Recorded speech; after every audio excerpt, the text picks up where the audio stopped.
Bien, muchachos, entonces estoy grabando ahora la clase, pero arrancando desde, o sea, este sería otro link, arrancando desde los procesos de separación vapor-líquido. Entonces, todo este cuento de la transferencia de masa, de los coeficientes de transferencia de masa, de la difusión, permite y es la base de entendimiento de los procesos de separación en la industria, en donde hay transferencia de masa. En esta imagen observamos los procesos más comunes, que es procesos de destilación, procesos de absorción, desorción. ¿De qué se trata todo este cuento? ¿Ok? Entonces, como ya sabemos, hay contacto entre ¿qué? Entre dos fases. En este caso, fases gaseosas con fases líquidas, ya que estamos hablando de equilibrio líquido-vapor. ¿Qué va a pasar? Como hemos visto, va a haber un gradiente de ¿qué? De concentración. Es decir, va a haber una diferencia de composiciones entre un componente en una fase y un componente en la otra. ¿Qué va a permitir esto? Que se dé una transferencia de masa de uno de los componentes a la otra a la otra fase. Y es gracias a esto, y la pregunta que le hacía al inicio de la clase, que cómo se ve presente esto en los procesos de destilación, así es que se logra la separación. Un componente bastante liviano que se encuentra en una corriente líquida va a pasar con facilidad a una fase gaseosa, ¿cierto? Y un componente que es bastante pesado va a pasar con facilidad a una fase líquida. Entonces ahí es donde se empieza a generar una transferencia de masa de componentes de una fase a otra. Entonces, como les mencioné, hay muchas operaciones unitarias en las cuales se basa, ¿cierto? Se basa en este principio. ¿Qué vamos a ver acá? ¿O qué se busca en todo este proceso de equilibrio líquido-vapor? En la destilación vamos a darnos cuenta que va a haber cambio en las composiciones. ¿Ok? En la extracción también va a haber cambio en las composiciones. En la absorción va a haber cambio en las composiciones. ¿Cuál es el horizonte de la materia? Usted va a ver procesos de extracción, va a haber procesos de absorción y va a haber procesos de destilación. Muy bien. ¿Qué pasa entonces? Como nosotros estamos hablando de procesos de operaciones unitarias, nosotros a través del uso de las matemáticas vamos a modelar el comportamiento de estos sistemas. El modelamiento matemático se entiende como la representación de un fenómeno a través de ecuaciones, ¿cierto? Entonces, ¿cómo se representa matemáticamente este equilibrio líquido-vapor? ¿Qué variables intervienen? Temperatura, presiones, composiciones. ¿Qué vamos a necesitar? Obviamente necesitamos conocer el estado del sistema, si es un sistema ideal, qué tipo de especies químicas tenemos, o sea, cuáles son sus propiedades físicas, químicas. Y en este caso, teniendo en cuenta la naturaleza de las especies, es un sistema gaseoso, es un sistema ideal, podemos trabajar con la ley de Raoult. Y si en este caso tenemos una fase líquida que hay bajas concentraciones, utilizamos la ley de Henry. ¿Qué es eso de la ley de Raoult y la ley de Henry? Usted vea, ¿qué otra? Ya más adelante lo vamos a ver. ¿Qué otra cosa hay que tener en cuenta? La regla de las fases, que tienen que ver con algo que ustedes ya han escuchado, los que llevan simulación conmigo, los que la están dando, que se llaman grados de libertad. ¿Ok? ¿Qué son los grados de libertad? Los grados de libertad me indican a mí cuántas variables debo yo especificar para que el sistema esté totalmente definido, o sea, para que pueda calcularse. Entonces, las reglas de las fases establecen lo siguiente, para un equilibrio. C es el número de componentes. P es el número de fases presentes, más más 2. Entonces, esta regla de las fases le determina a usted cuántas variables usted debe definir para que el sistema quede totalmente definido. Si tomamos como referencia un sistema binario, o sea, de dos componentes, en el cual se va a llegar a un proceso de destilación, ¿cuántas fases hay en un proceso de destilación? Entonces, ¿a qué sería igual entonces los grados de libertad? En este caso, 2 menos 2, 0, más 2. O sea que en este caso tocaría definir dos variables para que el sistema quede totalmente definido. Entonces, veamos un ejemplo. Si tenemos un sistema amoníaco-agua, en el caso del sistema amoníaco-agua, se va a someter a un proceso de separación por destilación. ¿Cuántas fases en equilibrio va a haber? 2. Una fase líquida y una fase gaseosa. ¿Cuántos componentes hay? 2. Entonces, teniendo en cuenta esto, me da que hay ¿cuántos grados de libertad? 2, ¿cierto? ¿Qué me indica esos 2? Entonces, si la presión es fija, pues nosotros tenemos que ¿cuáles son las variables de operación? Temperatura, presiones y ¿qué? Y concentraciones, ¿cierto? Entonces, si ya la presión está determinada, entonces ¿qué se puede hacer? Solo se puede establecer una variable más al especificar la composición del líquido y la ¿qué? Y la temperatura. Y ya en este caso, al hacer esto, el sistema queda totalmente ¿qué? Definido. Esto es más que todo para que usted entienda a nivel de modelo matemático, cuando hablamos de sistemas equilibrio líquido-vapor, que hay que tener en cuenta a la hora de definir las variables. ¿Cuáles son las variables de operación en los equilibrios líquido-vapor? Temperatura, presiones y ¿qué? Y composición. Generalmente eso es por lo que vamos a trabajar. Temperaturas de burbuja, temperaturas de rocío, temperaturas de saturación, presiones de saturación, presiones de vapor y composiciones en fase gaseosa y composiciones en fase ¿qué? Líquida.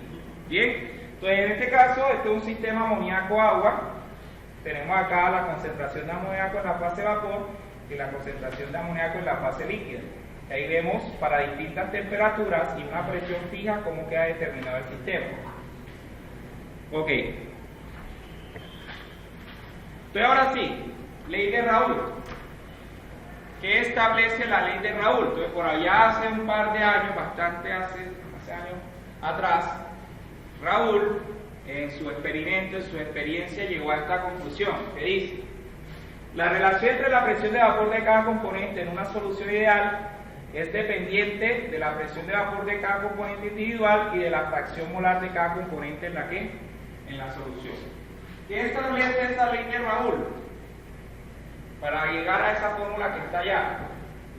Entonces, lo que establece la ley de Raoult, él establece que la presión de vapor de una sustancia en una mezcla está definida como la fracción molar de esa sustancia en la mezcla por la presión de saturación o la presión de vapor A del componente ¿qué?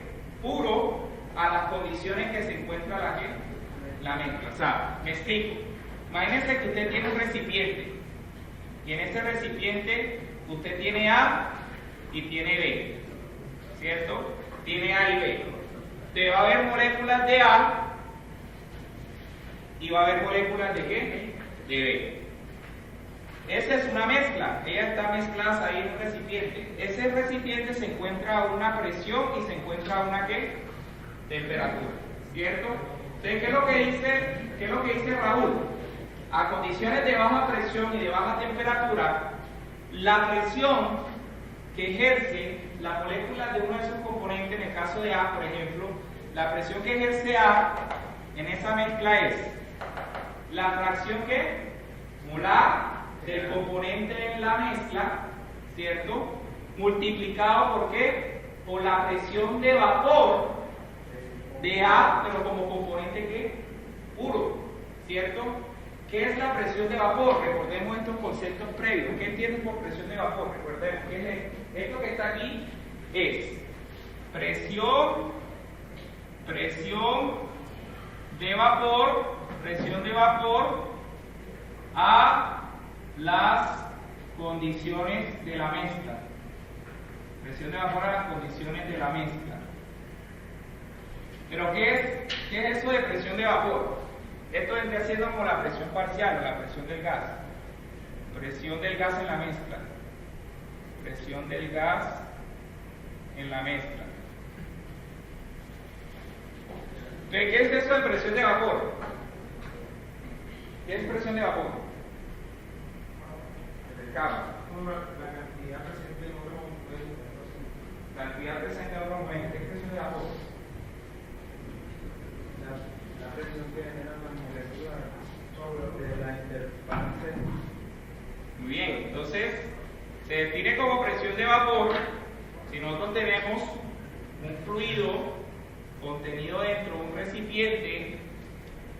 Tenemos que en este caso las moléculas que se encuentran en la superficie de ese componente, ellas ejercen una presión hacia arriba que se llama presión de vapor.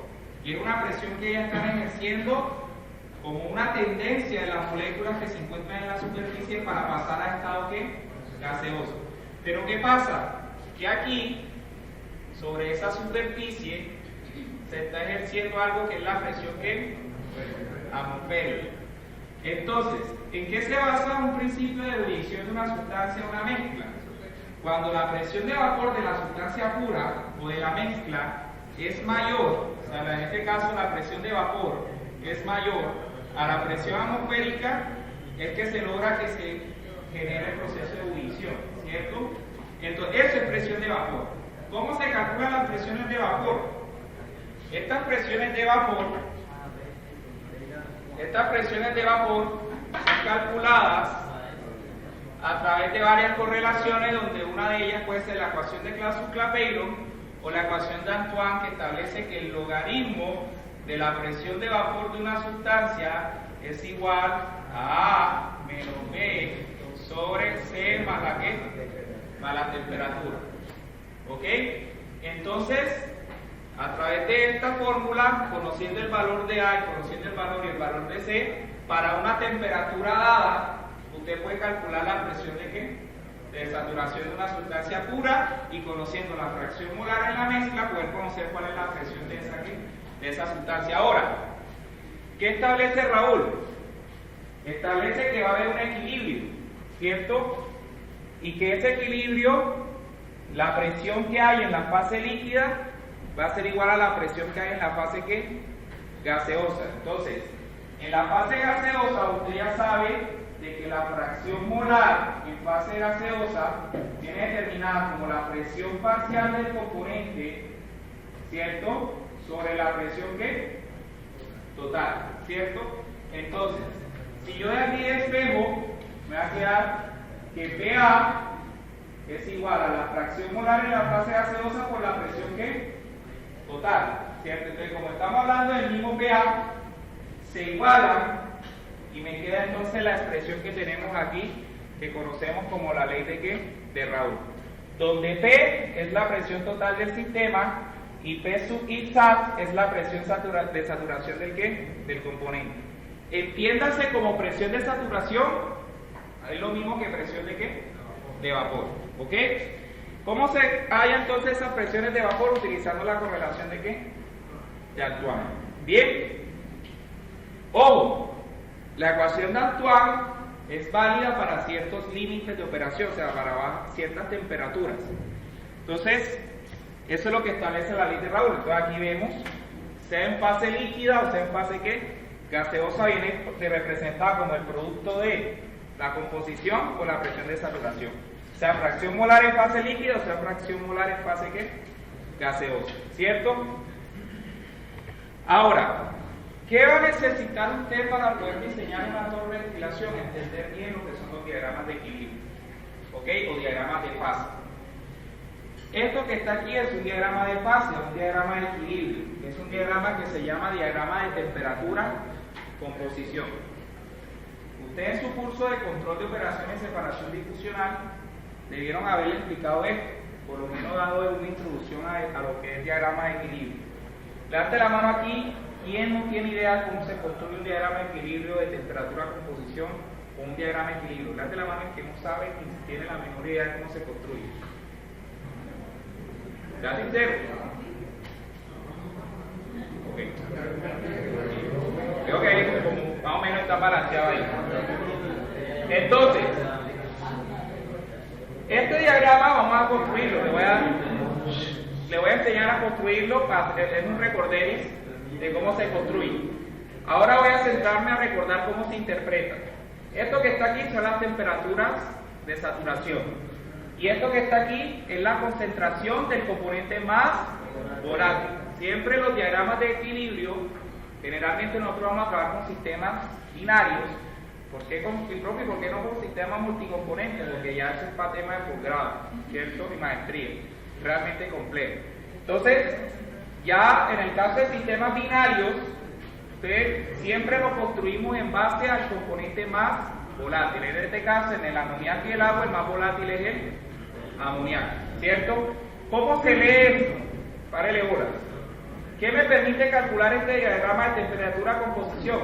Me permite calcular, y vaya anotando esas cositas que de pronto están ahí, me permite calcular la temperatura de burbuja y me permite calcular la temperatura de rocío de una mezcla para una composición determinada. ¿Qué es eso de temperatura de rocío y temperatura de burbuja? Lápiz, ¿qué es la temperatura de rocío y la temperatura de burbuja? Recuerda nosotros qué es. Aparece la primera gota de líquido. La primera gota de líquido, la temperatura de rocío, muy bien. O sea, que cuando se está generando el proceso de condensación. Y la temperatura de burbuja, muy bien. Entonces, ¿qué pasa? Nosotros tenemos en un proceso de separación, nosotros vamos a tener una ¿qué? Una mezcla, ¿sí o no? Entonces, ¿qué va a pasar? Voy a borrar por acá.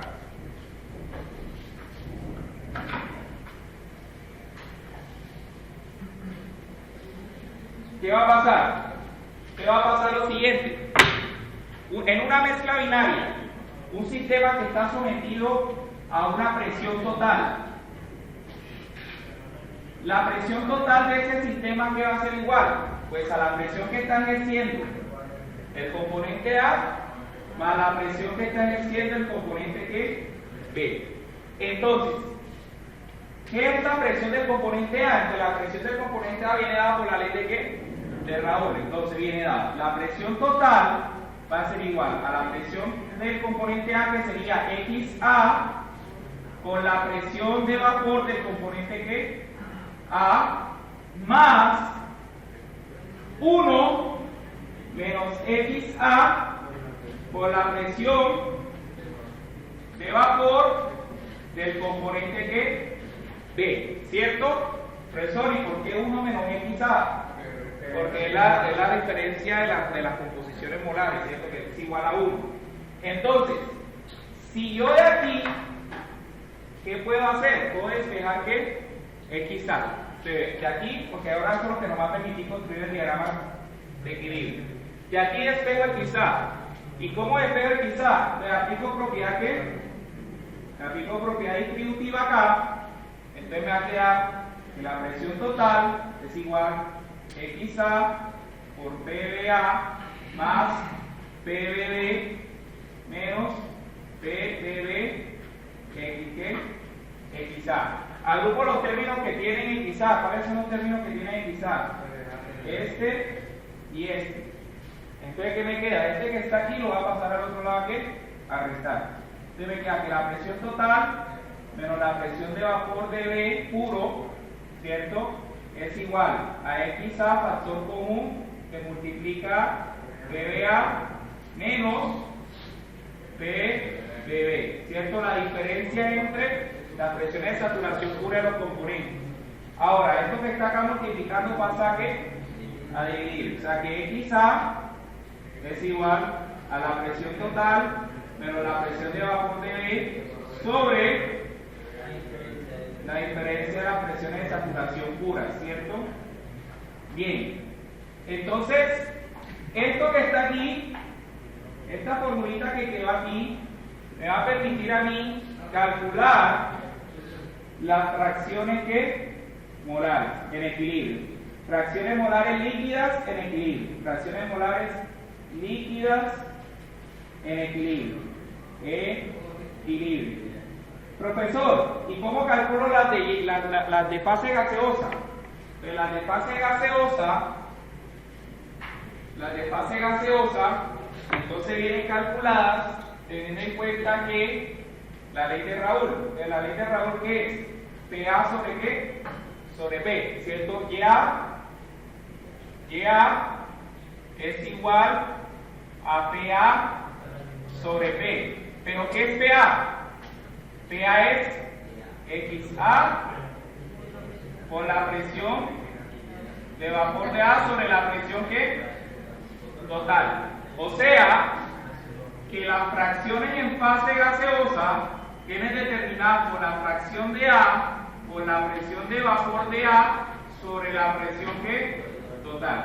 Si ya usted calculó la de XA, puede calcular enseguida la de ¿qué? Ya. Y entonces, a través de esta fórmula, usted calcula entonces las fracciones en fase ¿qué? Fase gaseosa. Entonces, ¿cómo se construye este diagrama? Entonces, se construye teniendo en cuenta esto, XA. Pero ¿qué pasa con XA? De que usted en una mezcla binaria, usted va a tener una sustancia que se encuentra a una temperatura alta de ebullición y va a tener una sustancia que se encuentra a una temperatura baja de ebullición, ¿cierto? Entonces, ¿qué va a ocurrir?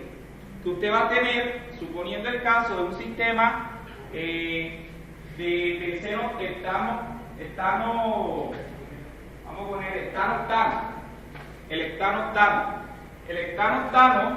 El etano C7 tiene una temperatura de 125 grados centígrados como temperatura de ebullición.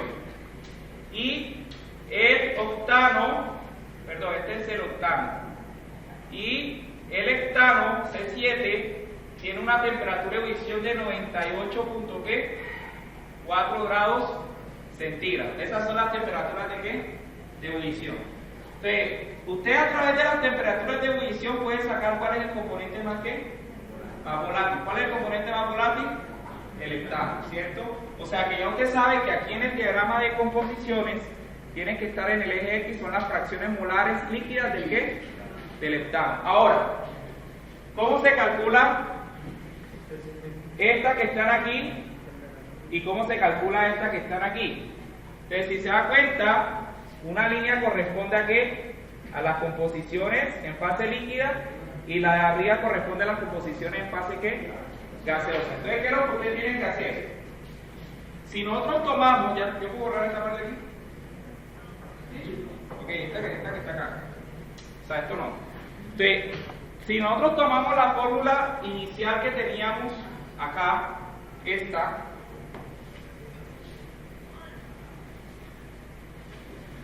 que está aquí, ¿qué va a pasar? Si yo cojo la ecuación de Antoine, es esta que está aquí, y despejo PB, me va a quedar 10 de aquí y 10 acá, ¿cierto? La propiedad de los logaritmos. ¿Cómo hago para acá? Esto es logaritmo en base a ¿qué? 10. Entonces tengo que poner 10 aquí y 10 aquí para cancelar el logaritmo. Entonces me va a quedar PB es igual 10 elevado a la ¿qué? A menos B sobre C más ¿qué? Más T. ¿Cierto? Entonces, si yo cojo esto y lo reemplazo allá, ¿qué me va a quedar? PT, la presión total va a ser igual. Presión de saturación del ¿qué? Del componente. En este caso vamos a tomar el ¿qué? El hectano. Entonces sería PB del ¿qué? Del hectano, ¿cierto? Entonces, voy reemplazando enseguida. Entonces sería 10 elevado a la ¿qué? A menos B sobre C más ¿qué? Más T. Eso teniendo en cuenta las constantes de Antoine para el ¿qué? Este es para el hectano. Más, otra vez, 10 elevado a la ¿qué? A la A menos B sobre C más ¿qué? Más T. Pero en este caso, para el octano, ¿cierto? Entonces, ¿qué sería esta temperatura que se calcula acá? Si yo tengo que esta mezcla se encuentra a una atmósfera de presión, ¿cuánto vale la presión total? Una atmósfera, ¿cierto? Entonces, ¿qué es lo único que me queda como incógnita? La temperatura, ¿cierto? Entonces, el valor de la temperatura que me hace a mí que eso sea igual a ¿qué? A una atmósfera es la que se conoce como temperatura de ebullición de la ¿qué? De la mezcla. O sea, a esa temperatura que yo hay aquí me va a permitir calcular la temperatura de burbuja de la ¿qué? De la mezcla. O sea, la temperatura a la cual una mezcla va a ¿qué? A ebullir, va a empezar a ebullir. Ahora, si se da cuenta, aquí hay XA, hay una que es para los X y hay otra que es para los ¿qué? Para los Y. Entonces, ¿qué va a pasar? Usted tiene un rango de ¿qué? De temperatura. Entonces usted da varios valores entre ese rango de ¿qué? De temperaturas. Y para cada temperatura debe calcular la presión de ¿qué? De vapor Y para cada temperatura va a haber una ¿qué? Una fracción molar de XA y una fracción molar de ¿qué? De IA. ¿Por qué? ¿Por qué va a haber una temperatura? ¿Por qué para cada temperatura va a haber una fracción diferente? Porque las fracciones dependen de las presiones de ¿qué? De vapor. Y las presiones de vapor dependen de la ¿qué? De la temperatura. O sea que por cada temperatura va a haber una fracción en líquido y va a haber una fracción en gas. Entonces, muchachos, para la próxima clase se me van a leer lo siguiente, copien. Te voy a parar acá. Entonces esto fue una introducción a lo que fueron los equilibrios líquido-vapor.